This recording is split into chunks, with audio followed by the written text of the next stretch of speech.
c'est Edouard. Bienvenue dans votre émission, dans votre show sur l'immigration et l'intégration aux États-Unis.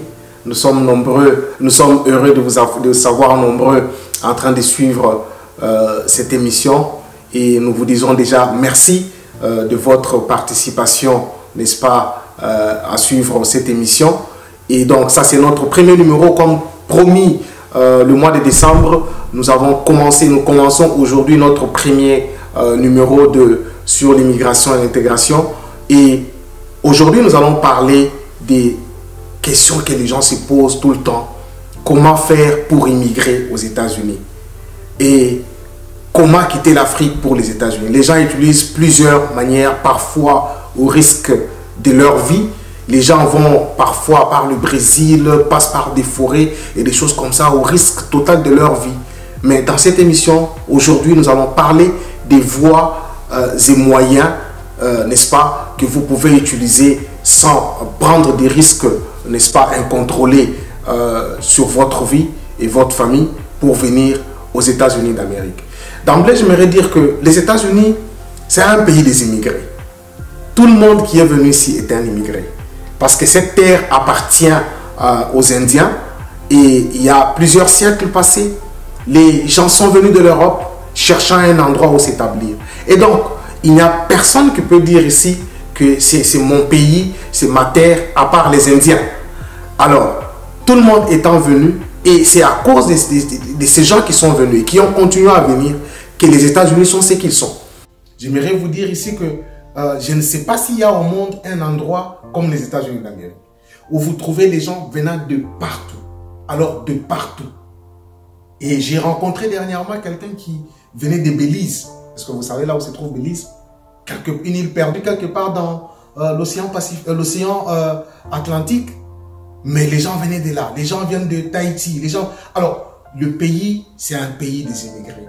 Et il y a beaucoup de gens qui viennent ici et ayant un rêve, et quand ils arrivent ici, ils accomplissent ce rêve-là.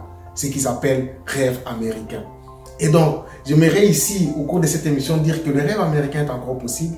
Et alors, cette émission s'adresse principalement à nous qui sommes ici aux États-Unis, nous qui sommes en France, ou qui sommes au Canada, et qui avons des parents qui ne savent pas comment faire pour venir, ou soit à nous qui sommes en Afrique et qui ne savons pas comment venir, quelle voie utiliser, parce que n'ayant pas les informations nécessaires.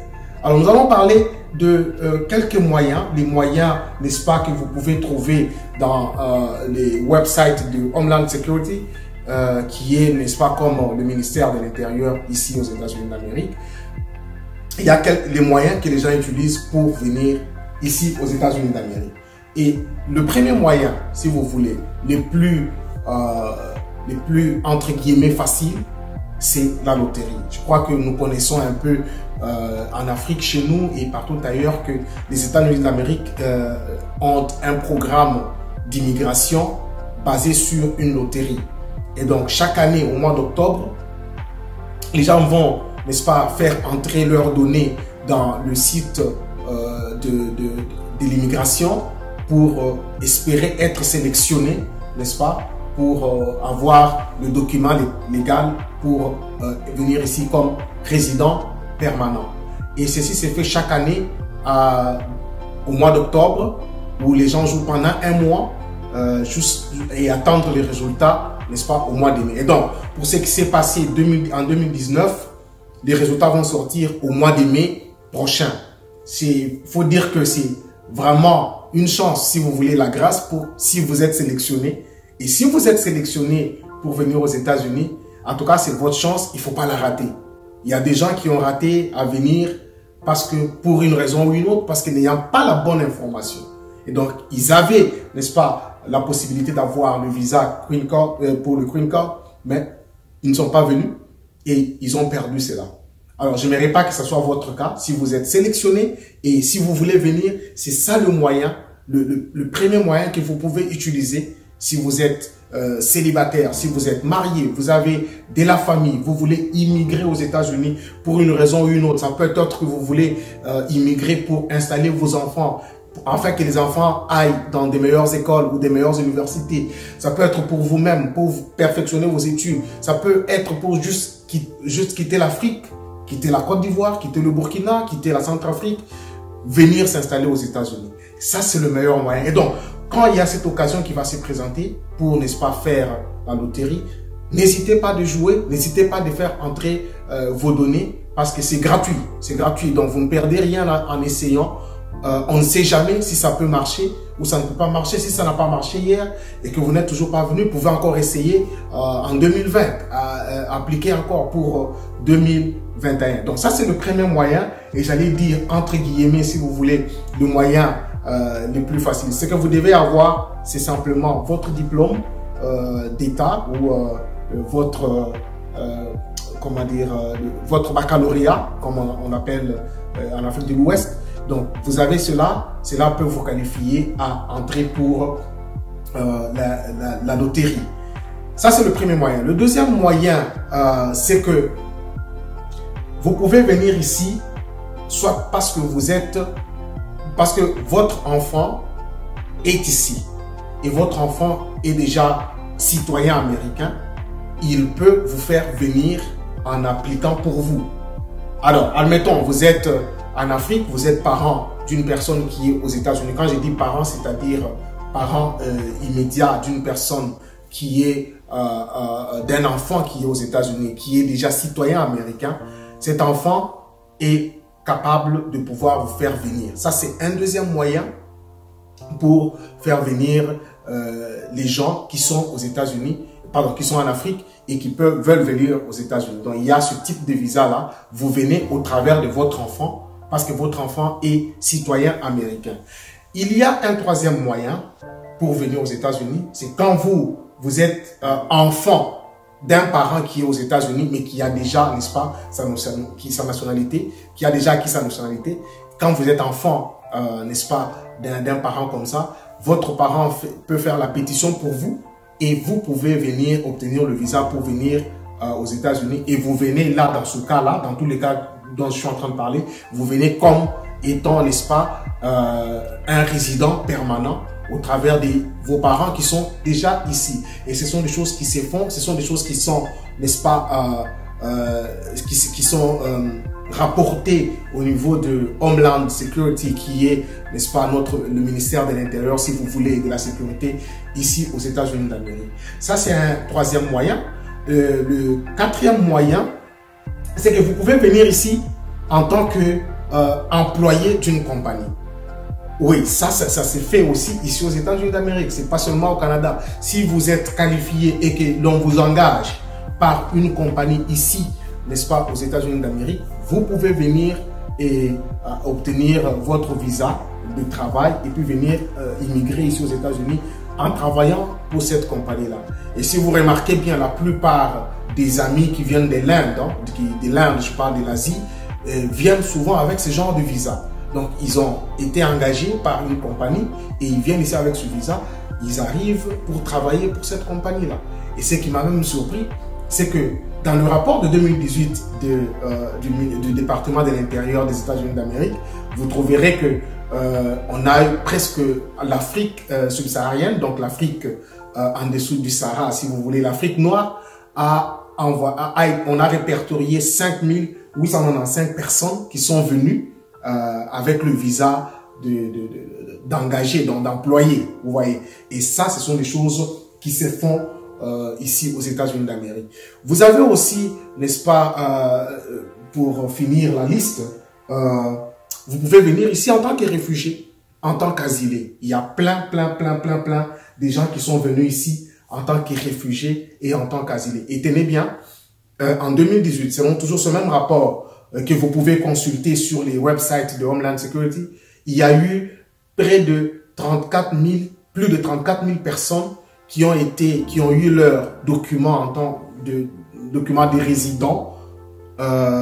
Et ces gens-là étaient avant soit réfugiés, soit asilés dans ce pays ici. Et donc ça, c'est aussi un moyen, bien entendu, que l'immigration américaine utilise pour, n'est-ce pas, donner la résidence aux gens qui viennent ici. Et je peux, comme je vous ai dit, c'est un pays d'immigrants et d'immigrés.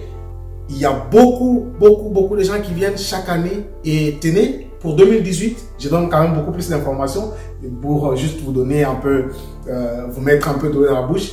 En 2018, il y a eu pratiquement 1 million, plus d'1 million 600 000 personnes, si je ne me trompe pas, 1 million 600 000 personnes qui sont venues, qui ont eu, n'est-ce pas, leurs documents en tant que résidents aux États-Unis d'Amérique au travers des moyens dont je suis en train de vous parler. Donc, ce sont des types de visas totalement différents. Et donc, voilà pour me récapituler, c'est que il y a des moyens que l'immigration américaine a mis en place pour vous qui êtes en Afrique, vous qui êtes en France, vous qui êtes au Canada ou je ne sais encore, et qui voulez immigrer aux États-Unis. La première, nous avons parlé de la loterie, de la DV loterie qui se joue chaque année au mois d'octobre. Nous avons parlé, n'est-ce pas, que vous pouvez venir ici derrière vos parents si vous voulez, votre enfant si vous voulez. Si votre enfant est déjà ici et qu'il est déjà citoyen, il peut vous déclarer, voilà le mot. Et si soit vos parents sont déjà ici et que vous, enfants, vous êtes encore en Afrique ou ailleurs, les parents peuvent vous déclarer pour, n'est-ce pas, que vous puissiez venir et être résident avec eux ici. Il y a aussi, n'est-ce pas, le moyen de l'employment, comme on dit, donc venez ici en tant qu'engagé. Et donc, ça c'est aussi un des moyens. Et puis, pour finir, nous avons parlé des réfugiés et des asilés qui sont ici, qui sont venus, qui ont obtenu, n'est-ce pas, leurs documents, parce que les juges de l'immigration ont estimé qu'ils méritent cela compte tenu de ce qu'ils ont vécu dans leur pays d'origine. Et vous savez, comme en Afrique, il y a les guerres par-ci, par-là, les gens viennent, les gens parfois passent par des moments difficiles, mais au finish, les gens arrivent à avoir, n'est-ce pas, leurs documents des résidents. Et ce sont des choses réelles, ce sont des choses qui se font. Les États-Unis restent un pays d'immigrés. Et donc, vous qui êtes en Afrique, qui nous suivez, les moyens sont là. Si vous avez peut-être des questions de manière particulière ou vous voulez que nous puissions revenir sur quelque chose sur laquelle nous sommes passés rapidement, pourquoi pas, n'hésitez pas à nous contacter. Nous serons toujours heureux, n'est-ce pas, de pouvoir revenir et parler de cela. Mais pour finir notre émission aujourd'hui, j'aimerais dire que j'aimerais d'abord, j'aimerais lire un passage et tenez ceci, à chaque fois que nous aurons notre émission, nous lirons un des passages des livres des proverbes parce que c'est un livre de sagesse que j'aime beaucoup et j'aimerais partager avec notre audience, n'est-ce pas, soit une pensée, soit un passage du livre des proverbes.